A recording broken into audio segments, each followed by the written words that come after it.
Road கடை காளான் எப்படி பண்ணலான்னு பார்க்கலாம்.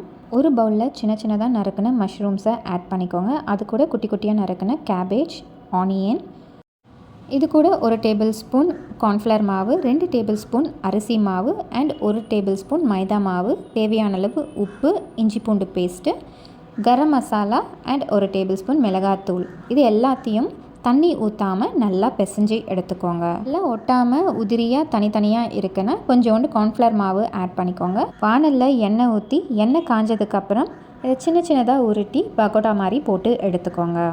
இதை நீங்கள் ஃப்ரை பண்ணி எடுத்ததுக்கப்புறம் சுட சுட அப்படியே சாப்பிடலாம். இல்லைனா ஒரு வானலில் எண்ணெய் ஊற்றி வெங்காயத்தை நல்லா வதக்க விட்டுக்கோங்க. ஒரு மிக்ஸி ஜாரில் ஒரு பெரிய சைஸ் தக்காளி, 2 டேபிள் ஸ்பூன் சுகர் ஆட் பண்ணி நல்லா அரைச்சி எடுத்துக்கோங்க. வெங்காயத்தில் இஞ்சி பூண்டு பேஸ்ட்டு போட்டு வதக்கினதுக்கப்புறம் இந்த தக்காளி பேஸ்ட்டை அதில் ஆட் பண்ணிவிட்டு இதில் 1/2 டேபிள் ஸ்பூன் பெப்பர், மிளகாய்த்தூள் அண்ட் கரம் மசாலா, உப்பு ஆட் பண்ணி நல்லா வதக்கிக்கோங்க.